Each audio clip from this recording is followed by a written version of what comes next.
Hi, class. I hope everyone's having a great week so far and looking forward to 4th of July weekend. I know I am. Today, I'm going to be lecturing on the amalgam class 2 preparation. Okay, let's begin. Okay, class 2 amalgam ideal preparations. Here are some examples of some class 2 preparations of both premolar and molar.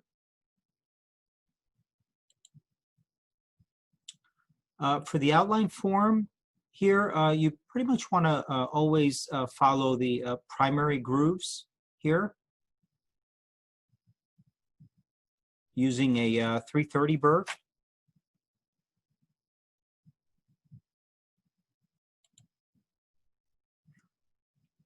And here's some other examples when you're prepping to include a dovetail. For the bicuspids, you want to use a dovetail. And for the molar, it's more of a quote-unquote a fishtail.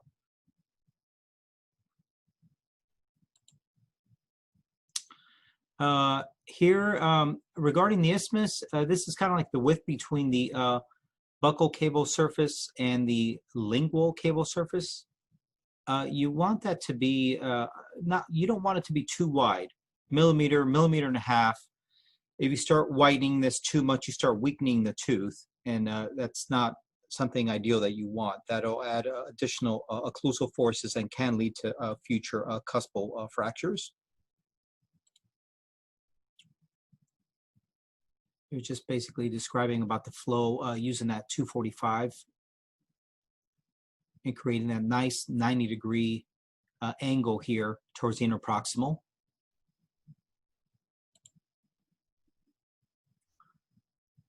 Again here with the 1.5 with the dovetail. Here more around the isthmus.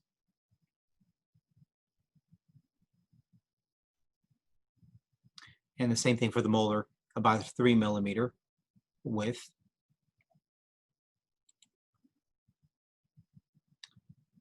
And the 90-degree exit angle here. It's important to have the 90-degree angle here.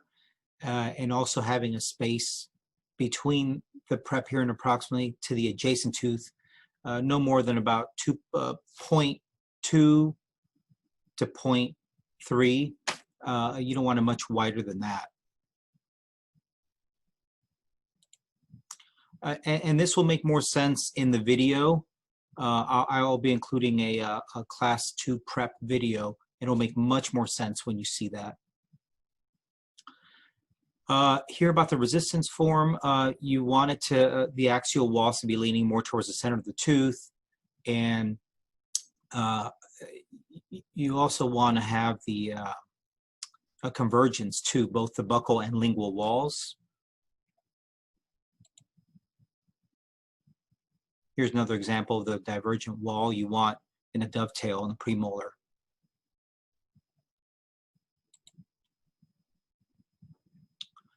And on the internal walls, both the axial pulpal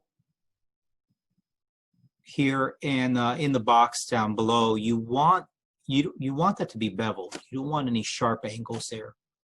That'll add additional stress on the tooth from the filling. You don't want that. So normally for something like this, you want to use the enamel hatchet or chisel and try to basically smooth that out.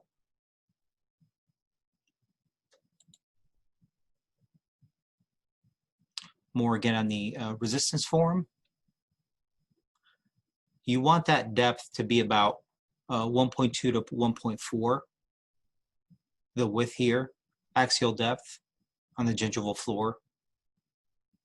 On the molar, it can be a little bit wider.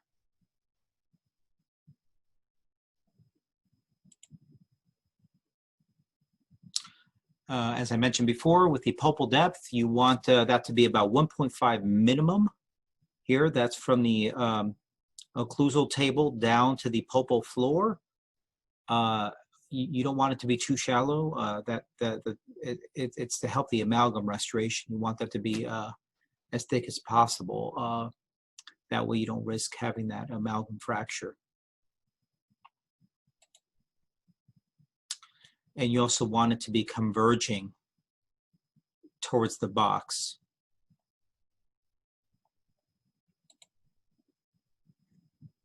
A little bit more about the converging and how with the functional cusps, you want those to be at an acute angle, and on the non-functioning cusp, you want them more at a right angle.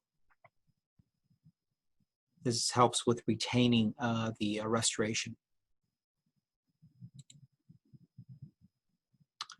Here's another illustration. If you want to add some grooves in there for additional retention, place it on the proximal walls, very slight, using a small round burr, maybe like a 0.5 millimeter, or not even a even tops 2 millimeter round burr to create those proximal walls. You never want to place it on the axial, which is right around here. More again on the retention grooves, never on the axial wall.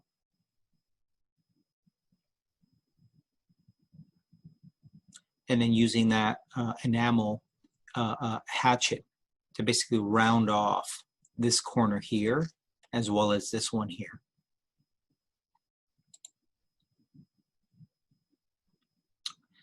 Some more measurements to keep in mind.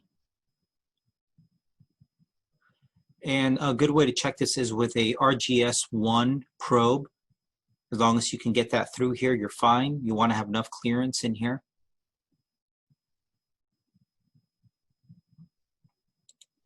And here's that probe, RGS-1 or 2. As long as you can get in there with that probe, you're fine.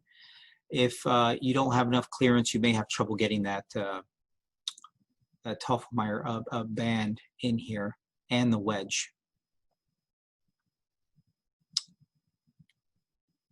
Okay. Hope to see you guys at the next live Zoom meeting. Thank you.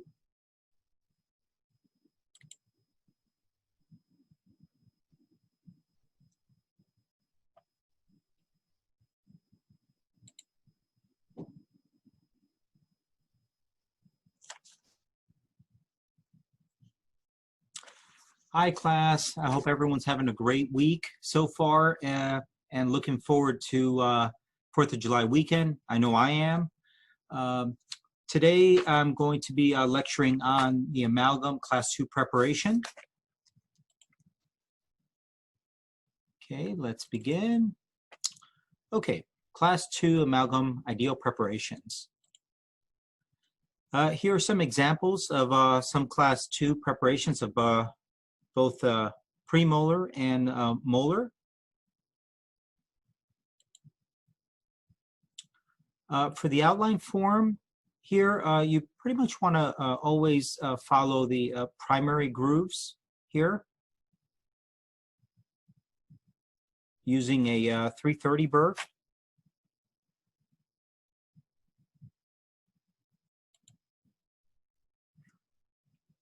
And here's some other examples when you're prepping to include a dovetail. For the bicuspids, you want to use a dovetail. And for the molar, it's more of a quote-unquote a fishtail.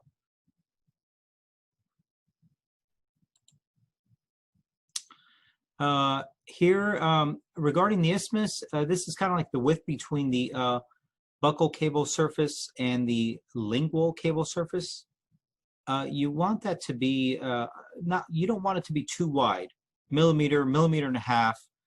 If you start widening this too much, you start weakening the tooth, and that's not something ideal that you want. That'll add additional occlusal forces and can lead to future cuspal fractures. You're just basically describing about the flow using that 245 and creating that nice 90-degree angle here towards the interproximal.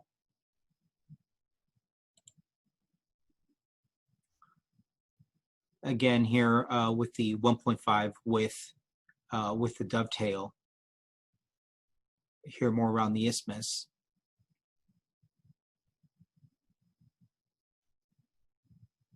And the same thing for the molar, about a 3 millimeter width.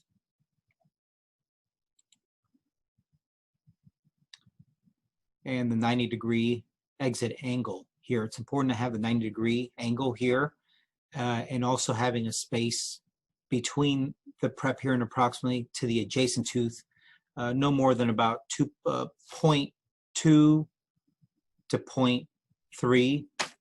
You don't want it much wider than that. And this will make more sense in the video. I'll be including a class 2 prep video. It'll make much more sense when you see that.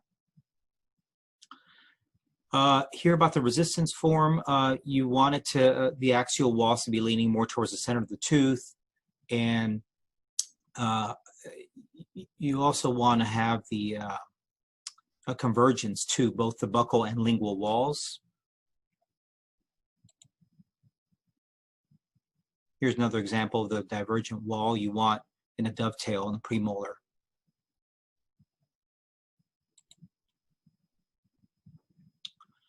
And on the internal walls, both the axial pulpal here and in the box down below, you want that to be beveled. You don't want any sharp angles there.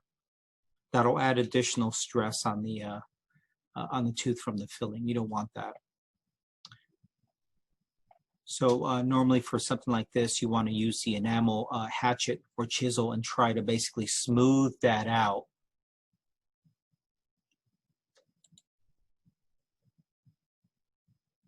More again on the resistance form. You want that depth to be about 1.2 to 1.4, the width here, axial depth on the gingival floor. On the molar, it can be a little bit wider.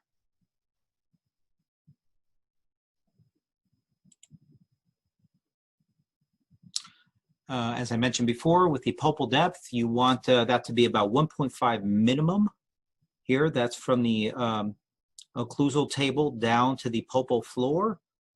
You don't want it to be too shallow. It's to help the amalgam restoration. You want that to be as thick as possible. That way you don't risk having that amalgam fracture. And you also want it to be converging towards the box.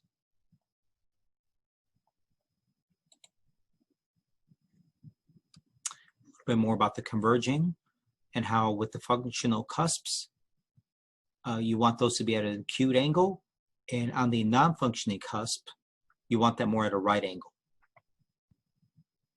This helps with retaining the restoration. Here's another illustration. If you want to add some grooves in there for additional retention, place it on the proximal walls, very slight, using a small round burr, maybe like a 0.5 millimeter or not even a 2, even tops 2 millimeter round burr to create those proximal walls. You never want to place it on the axial, which is right around here. More again on the retention grooves, never on the axial wall.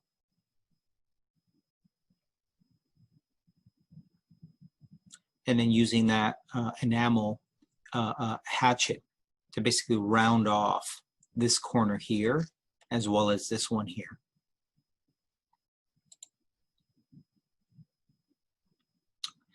Some more measurements to keep in mind. And a good way to check this is with a RGS-1 probe. As long as you can get that through here, you're fine. You want to have enough clearance in here.